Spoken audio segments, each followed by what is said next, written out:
Now moving on to the next question. Is a reference to the Contingency Fund of India. Which of the following statements are correct? Okay, it is established under Article 267, Clause 1 of the Constitution. Is actually correct. In fact, the Consolidated Fund is provided in Article 266, Clause 1, and Public Account of India is provided under 266, Clause 2. Okay, this is the Consolidated Fund of India.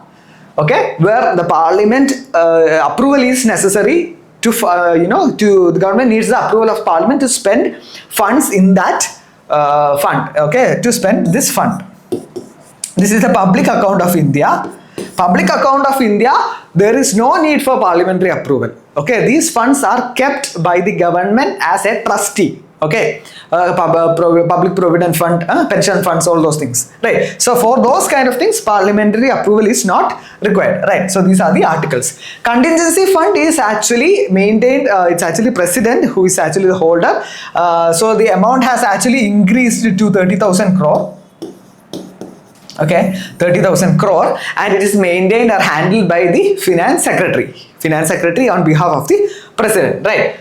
So it is used to meet unforeseen expenditure which cannot wait for parliamentary approval. Okay, to meet the emergency. That's the word, meaning of the word contingency, right? Advances from this fund are never recouped from the Consolidated Fund of India. Okay, so here there is an extreme word, right? Never.